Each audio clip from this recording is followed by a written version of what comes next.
Recording studio Isari बाजार।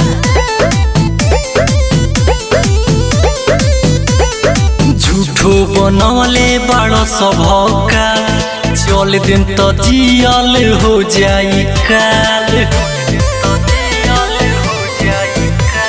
झूठो बनवले बड़ो स्वभावका चल दिन तो जियल हो जाई काल।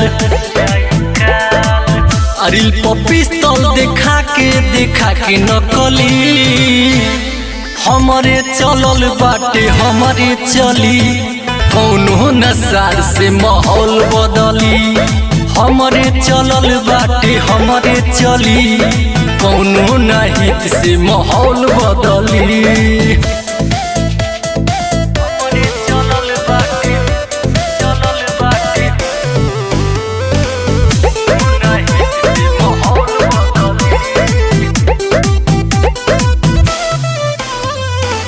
जौना के बाबू बेचले लो हटीना उहो कहता मुश्किल क दे हब जीना।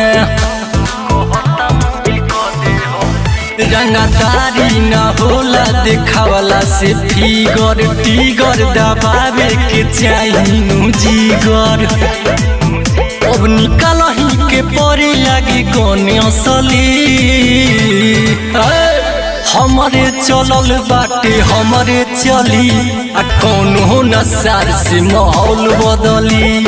हमारे चलल बाटे हमारे चली आ कौनो नाहित से माहौल बदली।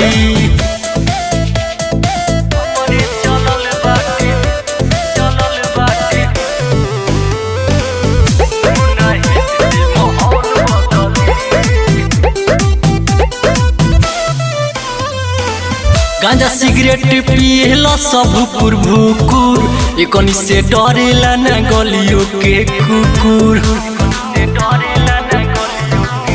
देह बनेला न खइला से रबरी तोहनी से कुछ मनुज के न कबरी।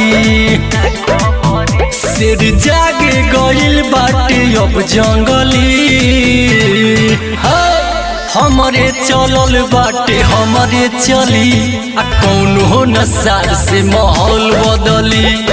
हमारे चलल बाटे हमारे चली आ कौनो नाहित से माहौल बदली। झूठो के हवा बहले बड़ा सा।